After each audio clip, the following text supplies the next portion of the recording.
Terima kasih. Mas Guntur, saya agak protes ini. Dikit-dikit di bawah Jokowi. Jadi ini mengkonfirm Jokowi fobia.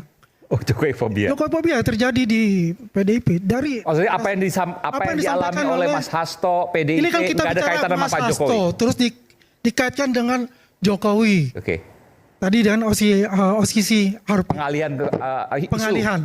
Nah, sedangkan OSISI RP itu sudah mengatakan kita nggak punya bukti dan sudah mencabut itu. Coba cari di website kan nggak ada, sudah tutup. Kenapa itu yang dilaporkan gitu loh? Ya kan? Kalau ada masalah itu serahkan aja kepada hukum itu. Jangan dikait-kaitkan lagi kasusnya Mas Hasto ya dengan Jokowi. Ya kan? Ini tahun 2020 loh. Kasus ini. Baru rame-rame lagi, gonjang-ganjang lagi 2024. Kamu yang sekarang. Artinya ada sesuatu di sini. Kenapa KPK pada saat itu nggak berani? Karena itu masih dalam lingkaran kekuasaan. Ya Mas Hasto jelas mempunyai power pasti di situ. Ya kan?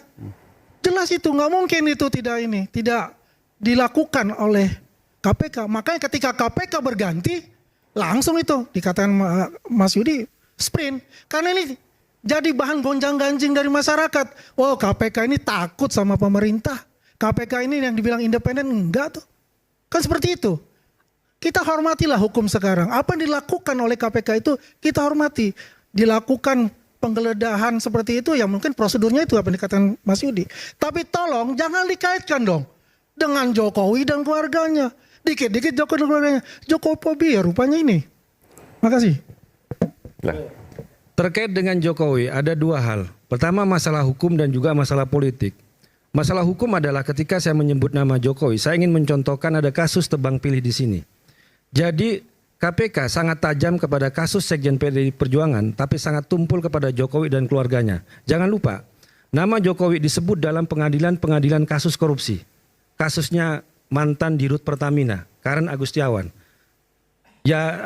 Yasin Limpo disebutkan juga, Joni Plate disebutkan juga, dan beberapa kasus yang lain. Ini adalah fakta-fakta pengadilan penyebutan nama Jokowi di situ. Kemudian juga saya katakan tadi, penyebutan Jokowi dan keluarga bukan juga dari saya, tapi laporan misalnya Ubedillah Badrun yang sudah mungkin ini yang ketiga kali dia menyampaikan laporan kepada KPK. Kemudian juga apalagi apa yang disampaikan oleh almarhum Faisal Basri yang videonya sangat viral. Dugaan penyelundupan biji nikel yang merugikan negara ratusan triliun dan menyebut nama Bobi Nasution, menantu Jokowi sebagai salah satu yang diduga terlibat dalam kasus ini. Kemudian juga Blok Medan dan semuanya ini kan nama-nama yang sudah beredar di publik. Bukan kita ingin mengatakan benci kepada Jokowi atau fobia kepada Jokowi, tapi adalah fakta hukum. Kemudian juga adalah fakta politik. Karena kami juga apa yang disampaikan oleh Sekjen PDI Perjuangan ya ketika sebelum tersangka oleh KPK ada yang datang kepada dia dan dia itu sudah dikutip oleh majalah Tempo bahwa kalau sampai Jokowi dan keluarganya dipecat, maka akan ditersangkakan kasus Harun Masiku. Dan ancaman ini, pesan ini tidak hanya pada tahun 2024, tapi sudah setahun lebih dari tahun 2023. Setiap Mas Hasto, Sekjen PDI Perjuangan berbicara kritis, berbicara lantang, selalu ditakut-takuti dengan kasus Harun Masiku.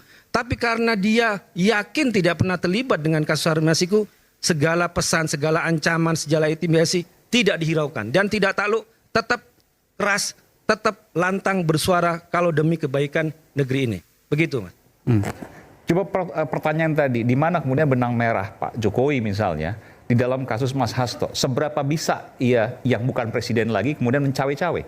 Ya kalau kita melihat apa yang disampaikan oleh Mbak Bivitri, bahwa komisioner KPK saat ini adalah orang yang dipilih dan ditetapkan oleh Jokowi dan Pak Prabowo hanya melantik, ya. Kemudian juga seakan-akan dari banyak kasus yang ada di KPK yang merugikan negara triliunan, termasuk juga buronan yang lebih lama yang dari namanya Harun Masiku, yang namanya Kirana Timing kalau nggak nama Tionghoanya dari sejak 2017. Seakan-akan itu bukan prioritas. Tapi yang prioritasnya adalah mentersangkakan Sekjen PDI Perjuangan yang baru dipecat. Saya nggak setuju kayak begini, itu. Ya kan? Kalau begini ini sudah mengkonfirm lah ya, sudah Jokowi fobia benar di sini, teman-teman ini kita ini. Ya Bahwa kan? tadi kemudian pimpinan-pimpinan KPK adalah benar. dalam tanda kutip orangnya Pak, Jokowi itu gimana? Tadi Anda mengatakan mendata itu? Mbak B53 dipilih dan ya mengatakan mengkonfirmasi itu bahwasanya itu orang KPK adalah dipilih oleh Jokowi. Bagaimana dikatakan dipilih oleh Jokowi? Sedangkan itu dipilih di DPR RI melalui proses. Betul nggak Mas Yudi? Melalui proses yang pilih itu DPR RI termasuk PDIP. Ya kan bukan dari Jokowi. Jokowi tinggal mengesahkan. Tok. Oke sudah confirm semua. Oke saya tanda tangan ya. yang memilih Selesai. panselnya siapa? Yang menyeleksi. Loh, Kemudian yang menyeleksi menyeleksi pansel ada tim pansel. dari 10 calon komisioner KPK juga siapa ke Loh, DPR? Anda punya juga loh PDIP. Iya, Semua saya partai-partai menyatakan itu punya jagoan-jagoan di dalam yang itu. disodorkan adalah terbatas Ya kan? dari nama-nama yang itu, ya berarti tidak. Ya itulah Come on, keputusan pilihan. Mas Guntur. Ya, ini udah rahasia umum. Rahasia umum kayak mana? Masing-masing itu, ya, itu kan proses ada pansel, kemudian dipilih oleh DPR. Itu pasti ada lah lobby-lobby di situ. Gue pilih lo, ya ntar lu dukung gua. Udahlah, itu sudah rahasia umum untuk Pansel bicara itu. dipilih oleh Tapi Jokowi. jangan mengatakan Dari bahwa puluhan itu dipilih oleh Jokowi. Lah memang Jokowi pada tidak akhirnya confirm, kan banyak, Mas, menandatangani banyak suara dari SK kelompok untuk tersebut. sipil. Jangan sampai namanya Jokowi menetapkan ketua KPK. Biarkanlah itu diberikan kepada Presiden Prabowo. Kan banyak. Sampai yang namanya Maki Bonyamin juga menggugat ya ke MK karena menurut dia itu seharusnya yang memilih seleksi dan sebagainya adalah perodanya Pak Prabowo. Ini juga kritik dari masyarakat muncul lah. Mas, Itulah. ya, kita jangan bicara sekarang. Kemarin-kemarin pun presiden-presiden pun itu tanda tangan yang mengesahkan itu semua. Itu melalui pansel, terus kemudian Yang milih dipilih pansel DPR siapa? RI. Ya jelas itu kan presiden untuk masuk pansel ya. Yang menyeleksi Tapi dipilih puluhan oleh calon siapa? Yang dipilih oleh siapa? Bukan oleh Jokowi untuk pansel Ketika itu. DPR hanya diberi batasan untuk memilih dari 10 orang itu, ya, dan semuanya sudah diseleksi sesuai dengan minat yang menyeleksi, memang ada alternatif lain dari 10 orang Nah, itu. pertanyaan saya, ya, bagaimana Anda tahu bahwa itu mereka, ya, yang akan dipilih masing-masing? Kalau bukan mungkin dari partai Anda. Saya partai pilih saya Pak Wawan gimana ya. Pak Wawan Setan itu punyanya PDP. Si A atau si B itu punya saya. Udahlah, itu sudah pasti ada diskusi-diskusi di dalamnya itu. Ya. Saya tidak mendengar informasi itu bahwa Oh, ya yang sudah, kalau nggak mendengar. dihadirkan Kalau pada saya mendengar calon-calon itu. di Baik. situ sudah Isu diseleksi hangat oleh kadang Presiden bikin penat, Jokowi. apalagi kalau kita tidak bisa mencerna dengan cermat. Jangan lupa secangkir kopi hangat yang nikmat untuk menemani kebersamaan dalam program Rakyat Bersuara bersama saya Aiman